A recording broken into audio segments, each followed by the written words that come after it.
फतेह। प्रवान होवे वाहिगुरु जी का खालसा, वाहिगुरु जी की फतेह। निहायत दुख की घड़ी है, निहायत गम का मुकाम है। साडे बड़े ही इज्जत माप मेरे पिता सरदार गुरदास सिंह बादल साहब कुछ दिन पहला अपने मालक ते खालक कोले चले गए। पंजाबी दे एक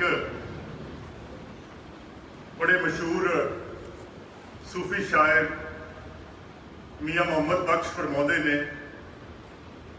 अखे उच्चियां लम्मियां टालियां ते घड़ियां जिन्हां दियां छावां, हर शह बाजारों लभ सी ते नहीं लभदियां सरमावां। मां मरे तां पेके मुकदे, बाप मरे घर वेला, शाला वीर किसे दा ना मरे, मुक जांदा है मेला, मुक जांदा है मेला।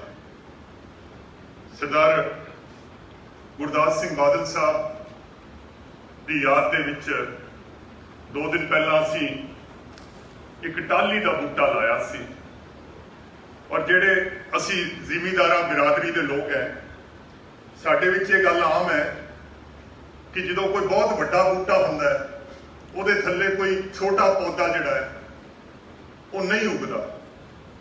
दास जी की बहुत वड्डी छां सीगी, पर दास जी ने अपनी उस बड़ा तनावार जिहड़ा दरखत सीगा, पर दास जी ने दर्जना उन्होंने दोस्त ऐसे सी जिन्होंने उन्होंने अपनी छां दे विच वो वड्डा कीता। और परमात्मा ने उन्होंने शख्सियत दे विच एक खास पहलू रखा सी कि वो परमात्मा की जिहड़ी मखलूक है, जनता है, उहदे नाल प्यार करते सी ते नेक मशवरा दिंदे सी। मैनूं अज दुख इस गल दा है कि बहुत सारे इत्थे दास जी दे दोस्त है जिहड़े अज इत्थे पहुंच नहीं सके इस वबा के कारण, इस बीमारी के कारण। अज वो दास जी की जिहड़ी मुखलसी दोस्ती सी उस तो महरूम हो गए। किसी ने अरस्तू नूं पुछया, जिन्हों आप अंग्रेजी एरिस्टोटल कह दिंदे हैं, कि मर्द बुढ़ा कदों हुंदा है, तो अरस्तू ने जवाब दिता जो उसका बाप चला जाए। तो अज वो मनप्रीत जिहड़ा कि दुनिया का वड्डी तो वड्डी जिहड़ी चैलेंज सी, वो खुशी खुशी कबूल कर लेंदा सी, क्योंकि उस मनप्रीत नूं पता सी कि मेरे पिछे मेरी मां दियां दुआवां, मेरे पिछे मेरे बाप का बेपनाह हौसला जिहड़ा है वो मेरे पिछे है। अज वही मनप्रीत अज तुहाडे सामने खड़ा है और अपने आप नूं कमजोर ते बुढ़ा महसूस कर रहा है। हजरत मूसा जिहड़े कि सब तो लाडले नबी सन, परमात्मा के जिहड़े पैगंबर जिन्होंने मोजिस कहते हैं अंग्रेजी यहूदी धर्म के जिहड़े बानी ने, रब नाल गल्लां करन जाया करते सी तूर पहाड़ ते एक दिन मां हजरत मूसा की मां उन्हों का इंतकाल हो गया। ते हजरत मूसा कई दिनों बाद जो तूर पहाड़ ते रब नाल गल्लां करन गए तो पैर फिसल गया ते गैब चो आवाज आई कि मूसा संभल के, मूसा होश कर, हुण तेरी मां नहीं बची जिहड़ी तेरे लिए हथ चक के दुआवां करदी है। कि रब ने मूसा नूं कहा, अज मेरी मां जिहड़ी कि मेरा रात नूं इंतजार करदी सी, 2 बजे जो मैं रात नूं घरे आउंदा तो मेरी मां ने पुछना, मनप्रीत तेरे वास्ते मैं रोटी बना दा। मेरा बाप जिहड़ा है वो अज है नहीं, हालांकि बीमार तो मेरा बाप सीगा ते अरदास ते दुआ वास्ते हथ उठते सी, वो मेरे वास्ते उठते सी। अज दोनों की ममता तो मैं महरूम हो गया। पर रब का एक वादा इंसान नाल कि मां बाप दे विच किन्ने भी गुनाह होण, रब कहंदा किन्ने भी गुनाहगार मां बाप होण, जे मां बाप अपनी औलाद वास्ते दुआ करते हैं तो मैं उस दुआ को कबूल कर लूंगा। अज ਇਹ ਜਿਹੜਾ ਘਰ ਹੈ ਮੇਰੇ ਮਾਂ-ਬਾਪ ਦਾ ਘਰ ਹੈ। ਮੇਰੇ ਵਾਸਤੇ ਇਹ ਘਰ ਕਿਲਾ ਹੁੰਦਾ ਸੀ। ਦਾਸ ਜੀ ਦੇ ਅੱਜ ਚਲੇ ਜਾਣ ਨਾਲ ਇਸ ਕਿਲੇ ਦੇ ਸਾਰੇ ਕਮਰੇ ਸੁੰਨੇ ਪੈ ਗਏ। ਇਹ ਕਿਲਾ ਜਿਹੜਾ ਮੇਰੇ ਵਾਸਤੇ ਢਹਿ ਗਿਆ, ਕਿਉਂਕਿ ਅੱਜ ਦੁਨੀਆ ਤੇ ਮਨਪ੍ਰੀਤ ਵਾਸਤੇ ਇੰਤਜ਼ਾਰ ਕਰਨ ਵਾਸਤੇ ਕੋਈ ਬੰਦਾ ਨਹੀਂ ਬਚਿਆ। ਔਰ ਜੇ ਕਿਤੇ ਮੈਨੂੰ ਰੱਬ ਮਿਲ ਜੇ, ਕਿਤੇ ਰੱਬ ਮੈਨੂੰ ਟੱਕਰ ਜੇ, ਤਾਂ ਮੈਂ ਰੱਬ ਨੂੰ ਕਹੂੰਗਾ ਕਿ ਰੱਬਾ ਮੇਰੀ ਤੂੰ ਸਾਰੀ ਦੌਲਤ ਲੈ ਲਾ, ਮੇਰੀ ਤੂੰ ਸਾਰੀ ਸ਼ੋਹਰਤ ਲੈ ਲਾ, ਮੇਰੇ ਸਾਰੇ ਅਹੁਦੇ ਲੈ ਲਾ, ਮੇਰੇ ਮਾਂ-ਬਾਪ ਮੈਨੂੰ 4 ਦਿਨਾਂ ਵਾਸਤੇ ਮੈਨੂੰ ਮੋੜ ਦੇ। ਔਰ ਮੇਰੇ ਲਈ ਇਹ ਘਾਟੇ ਦਾ ਸੌਦਾ ਨਹੀਂ ਹੋਊਗਾ, ਮੇਰੇ ਲਈ ਇਹ ਨਫੇ ਦਾ ਸੌਦਾ ਹੋਊਗਾ। ਔਰ ਅੱਜ ਇੱਥੇ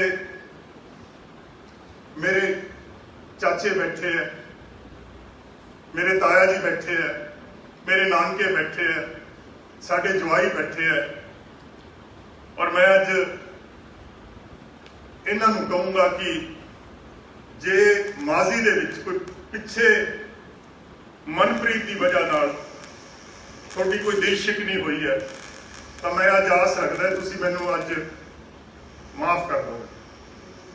ਔਰ ਜੋ ਬਕਾਇਆ ਜ਼ਿੰਦਗੀ ਬਚੀ ਹੈ, ਬਕਾਇਆ ਜ਼ਿੰਦਗੀ ਮੈਂ ਤੁਹਾਡਾ ਤਾਬਿਆਦਾਰ ਰਹੂੰਗਾ ਕਿ ਮੈਂ ਸਾਰੇ ਕੁਨਬੇ ਨੂੰ ਅੱਜ ਮੈਂ ਵਾਅਦਾ ਕਰਦਾ। ਔਰ ਮੈਂ ਮੇਰੇ ਇੱਥੇ ਕੁਨਬੇ ਦੇ ਹੋਰ ਵੀ ਬੱਚੇ ਬੈਠੇ ਹੈ, ਮੈਂ ਉਹਨਾਂ ਨੂੰ ਵੀ ਅੱਜ ਮਸ਼ਵਰਾ ਦਊਂਗਾ। ਉਹ ਖੁਸ਼ਨਸੀਬ ਜਿਹੜੇ ਬੱਚੇ ਮੇਰੇ ਕੁਨਬੇ ਦੇ ਜਿਨ੍ਹਾਂ ਦੇ ਮਾਂ-ਬਾਪ ਅੱਜ ਵੀ ਹਾਜ਼ਰ ਹੈ, ਕਿ ਮਾਂ-ਬਾਪ ਜਿਹੜੇ ਹੈ ਇਹ ਰੱਬ ਦੀ ਇਮਾਨਤ ਹੁੰਦੇ ਹੈ। ਇਹਨਾਂ ਨੇ ਸਦਾ ਨਹੀਂ ਰਹਿਣਾ। ਜਿੰਨਾ ਚਿਰ ਤੁਹਾਡੇ ਮਾਂ-ਬਾਪ ਜ਼ਿੰਦਾ ਹੈ ਤੁਸੀਂ ਉਹਨਾਂ ਦੀ ਸੇਵਾ ਕਰਿਆ ਜੇ। ਔਰ ਜਿਹੜਾ ਦਿਨ ਅੱਜ ਮੇਰੇ ਤੇ ਆਇਆ, ਇਹ ਦਿਨ ਅੱਜ ਕਿਸੇ ਦਿਨ ਤੁਹਾਡੇ ਤੇ ਵੀ ਆਊਗਾ। ਇਸ ਕਰਕੇ ਇਹ ਟਾਈਮ ਨੂੰ ਤੁਸੀਂ ਇਹ ਜ਼ਾਇਆ ਨਾ ਜਾਣ ਦਿਆ ਜੇ। ਮਾਂ-ਬਾਪ ਦੀ ਜਿਹੜੀ ਖਿਦਮਤ ਹੈ ਇਹ ਕਰਨੀ ਹੈ। ਤੇ ਮੀਆਂ ਸਾਹਿਬ ਫਰਮਾਉਂਦੇ ਹੈ ਕਿ ਆ ਲੈ ਯਾਰ ਹਵਾਲੇ ਰੱਬ ਦੇ, ਤੇ ਮੇਲੇ 4 ਦਿਨਾਂ ਦੇ, ਮੇਲੇ 4 ਦਿਨਾਂ ਦੇ, ਉਸ ਦਿਨ ਈਦ ਮੁਬਾਰਕ ਹੋਸੀ, ਜਿਸ ਦਿਨ ਫੇਰ ਮਿਲਾਂਗੇ। ਸਭ ਤੋਂ ਵਧੀਆ ਦਿਨ ਹੋਊਗਾ ਜਿਸ ਦਿਨ ਮਨਪ੍ਰੀਤ ਫੇਰ ਇੱਕ ਵਾਰੀ ਆਪਣੇ ਮਾਂ-ਬਾਪ ਨੂੰ ਮਿਲੂਗਾ। ਔਰ ਮੈਂ ਬਾਦਲ ਸਾਹਿਬ ਬੈਠੇ ਹੈ, ਬਾਦਲ ਸਾਹਿਬ ਜੇ ਤੁਹਾਡੇ ਦਿਲ ਨੂੰ, ਵੈਸੇ ਤਾਂ ਮੈਂ ਦਿਲਾਸਾ ਦੇ ਨਹੀਂ ਸਕਦਾ, ਪਰ ਜੇ ਤੁਹਾਡੇ ਦਿਲ ਨੂੰ ਇਸ ਗੱਲ ਦਾ ਦਿਲਾਸਾ ਆਉਂਦਾ ਹੋਵੇ ਤਾਂ ਸਰਦਾਰ ਗੁਰਦਾਸ ਸਿੰਘ ਬਾਦਲ ਸਾਹਿਬ ਦੀ ਜਿਹੜੀ ਸਭ ਤੋਂ ਵੱਡੀ ਵਫਾਦਾਰੀ ਸੀ ਉਹ ਤੁਹਾਡੇ ਨਾਲ ਸੀ, ਉਹ ਮੇਰੇ ਨਾਲ ਨਹੀਂ ਸੀ। ਮੈਂ ਦੂਜੇ ਨੰਬਰ ਤੇ ਆਉਂਦਾ ਸੀ। ਔਰ ਮੈਂ ਜਿੰਨੇ ਵੀ ਅੱਜ ਦੋਸਤ, ਰਿਸ਼ਤੇਦਾਰ, ਸੱਜਣ ਮਿੱਤਰ, ਬਾਦਲ ਸਾਹਿਬ ਜੇ ਤੁਸੀਂ ਇਜਾਜ਼ਤ ਦੇ ਦਿਓ ਤਾਂ ਮੈਂ ਕਿਸੇ ਦਾ ਨਾਂ ਨਹੀਂ ਲਵਾਂਗਾ, ਕਿਉਂਕਿ ਜੇ ਕਿਸੇ ਦਾ ਨਾਂ ਰਹਿ ਗਿਆ ਤਾਂ ਮੇਰੇ ਮਨ ਨੂੰ ਠੇਸ ਪਹੁੰਚੂਗੀ। ਤੁਸੀਂ ਇੱਥੇ ਆਏ, ਇੰਨੀ ਗਰਮੀ ਚੱਲ ਕੇ ਆਏ। ਡਾਇਰੈਕਟਰ ਜਨਰਲ ਪੁਲਿਸ ਪੰਜਾਬ ਉਹ ਆਪਣੀ ਅਹਿਲੀਆ ਨਾਲ ਆਏ। ਔਰ ਗ੍ਰੰਥਾਂ 'ਚ ਲਿਖਿਆ ਕਿ ਮਾਂ-ਬਾਪ ਜਿਹੜੇ ਹੁੰਦੇ ਆ, ਇਹ ਮੈਂ ਖੁਦ ਪੜ੍ਹਿਆ, ਮਾਂ-ਬਾਪ ਛੋਟੇ ਰੱਬ ਹੁੰਦੇ ਆ। ਰੱਬ ਜਦੋਂ ਆਪਣਾ ਜ਼ਿਕਰ ਕਰਦਾ ਹੈ ਗ੍ਰੰਥਾਂ 'ਚ ਤਾਂ ਫੌਰਨ ਬਾਅਦ ਮਾਂ-ਬਾਪ ਦਾ ਜ਼ਿਕਰ ਕਰਦਾ। ਔਰ ਹਰ ਧਰਮ ਦੇ ਵਿੱਚ ਜ਼ੋਰ ਜਿਹੜਾ ਹੈ ਉਹ ਮਾਂ-ਬਾਪ ਦੇ ਰਿਸ਼ਤੇ ਨੂੰ। ਔਰ ਮੈਂ ਸਾਰੀ ਉਮਰ ਆਪਣੀ ਮਾਂ ਨੂੰ ਕਦੇ ਦਾਸ ਜੀ ਦੇ ਸਾਹਮਣੇ ਉੱਚੀ ਆਵਾਜ਼ 'ਚ ਬੋਲਦਿਆਂ ਨਹੀਂ ਸੁਣਿਆ। ਔਰ ਮੈਂ ਸਾਰੀ ਉਮਰ ਦੇ ਵਿੱਚ ਮੈਂ ਦਾਸ ਜੀ ਨੂੰ ਆਪਣੀ ਮਾਂ ਨਾਲ ਕਿਤੇ ਕੋਈ ਸਖਤ ਲਹਿਜ਼ੇ ਨਾਲ ਮੇਰੀ ਹਾਜ਼ਰੀ 'ਚ ਦਾਸ ਜੀ ਨੇ ਨਹੀਂ ਕਿਤੇ ਗੱਲ ਕੀਤੀ। ਔਰ ਜਿਹੜੀ ਵਫਾ ਉਹਨਾਂ ਨੇ ਜ਼ਿੰਦਗੀ 'ਚ ਇੱਕ ਦੂਜੇ ਨਾਲ ਕੀਤੀ, ਔਰ ਅਗਲੀ ਜ਼ਿੰਦਗੀ ਦੇ ਵਿੱਚ ਵੀ ਉਹਨਾਂ ਨੇ ਵਫਾ ਕੀਤੀ, ਔਰ ਇਕੱਠੇ ਹੀ ਉਹ ਚਲੇ ਗਏ। ਔਰ ਮੈਨੂੰ ਇਸ ਗੱਲ ਦਾ ਅਹਿਸਾਸ ਹੈ ਕਿ ਇਹ ਨਿਜ਼ਾਮ-ਏ ਕੁਦਰਤ ਹੈ। ਰੱਬ ਦੇ ਭਾਣੇ ਦੇ ਅੱਗੇ ਇਨਸਾਨ ਨੂੰ ਸਿਰ ਝੁਕਾਉਣਾ ਪੈਂਦਾ, ਕਿਉਂਕਿ ਇਹ ਪਰਮਾਤਮਾ ਦਾ ਅਸੂਲ ਹੈ, ਇਹ ਕੁਦਰਤ ਦਾ ਨਿਜ਼ਾਮ ਹੈ। ਦੇਵੀ ਦੇਵਤੇ, ਪੀਰ ਪੈਗੰਬਰ, ਰਿਸ਼ੀ ਮੁਨੀ, ਉਹਨਾਂ ਨੇ ਇਸ परमात्मा के इस असूल की उलंघना नहीं की। बहरहाल मेरा अज ये धर्म है, मेरा एक फर्ज है कि जिन्हें भी दास जी के दोस्त है, जिन्हें भी दास जी के प्यार करने वाले है, मैं दास जी वर्गा तो नहीं बन सकता, पर मेरा थोड़े नाल वादा, विश्वास, भरोसा, यकीन, तसल्ली, एतबार है कि मेरी हर मुमकिन कोशिश होएगी कि मैं अपने शफीक बाप दे नक्शे कदम ते चल सका। गुनाहगार इंसान है, पर गुरु महाराज अगे अज अरदास करदा है कि रब्बा जिन्ने भी अज पंजाब के लोग जिन्हों ने अज दास जी की अज इस अंतिम घड़ी के विच दास जी लई अरदास या दुआ वास्ते हथ खड़े है, और जिन्ने भी अज तुसी बादल पिंड, हालांकि ये बड़ी खतरनाक, बड़ी भयानक बीमारी है और बड़े बड़े मुल्क जिहड़े है बेवस है इसके सामने, पर बहरहाल तुसी फिर भी घरे चल के आ गए। मैं गुरु महाराज अगे अरदास करदा है कि गुरु महाराज आप सब नूं खुश रखे,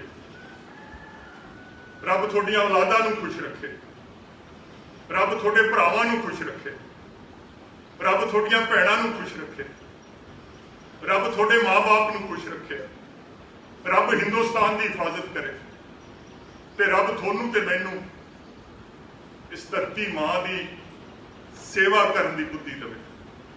और मैं बादल साहब नूं दरखास्त की सी कि तुसी, क्योंकि इस खानदान के सरबराह हो, तुसी खानदान की रहनुमाई फरमाओ। पर आपने ये क्या कि मेरा मन भरिया हुआ है, मैं माइक के अगे नहीं खड़ा हो सकता। और ये ठीक है कि जिस तरह मियाँ मोहम्मद बख्श ने कहा कि जिन्हों के वीर विछड़ जाते हैं, फिर ऐ लगता जिवें मेले मुक गए। सो मैं आप सब का इत्थे पहुंचने ते मैं बहुत बहुत रस्मी तौर पर नहीं, दिली तौर पर मैं थोड़ा शुक्रिया अदा करता है। थोड़े आने नाल साडे जख्मां ते मलम लगी है, और मेरे मन च एक बहुत बड़ा वहम है, और इस वहम नूं तुसीं नज़रअंदाज ना करिया जे कि लंगर जिन्ना भी कोई दाल रोटी है, जिन्नी क मेरे च बसात, जिन्नी क मेरी हैसियत ते औकात है, लंगर का एहतमाम किया गया है, जिन्नी क मेरी हैसियत ते औकात है, मैं अपने माँ बाप की खिदमत ते सेवा करने की कोशिश की। हालांकि मैनू इस गल का भी एहसास है कि मैं भावें किन्नी भी उन्होंने सेवा की, मैं उन्होंने हक जिहड़ा है वो अदा नहीं कर पाया। तो मेरा ये वहम है कि जे तुसी रोटी खा जाओगे तो यदा पुण्य जिहड़ा है ये मेरे माँ बाप नूं लग जाएगा। और हाजरीन, एक मेरा छोटा जिहा एक फर्ज होर रह गया, वो फर्ज है कि दास जी जो बीमार होए तो हस्पताल दे विच उत्थे doctor Kalra, doctor Kaushik, doctor Batra, paramedical का स्टाफ, छोटिया छोटिया बच्चियां सन, बेटी गुरप्रीत ते बेटी प्रभजोत, उन्होंने दास जी की इन्नी सेवा की कि मैनू लगता है धी पुत भी उन्होंने सेवा उस तरह नहीं कर सकता जिन्नी कि उस मैडिकल ते पैरामैडिकल स्टाफ ने की।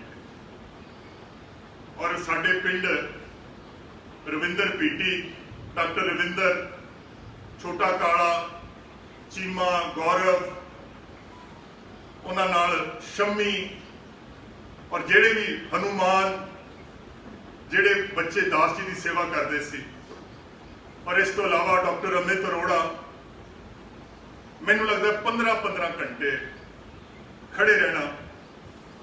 और जे मैं किसी का नाम भुल गया जिन्होंने दास जी की सेवा की है तो मैं उस गल की माजरत चाहना। रब इन्हों भी सारिਆਂ ਨੂੰ बरकत च रखे, खुश रखे।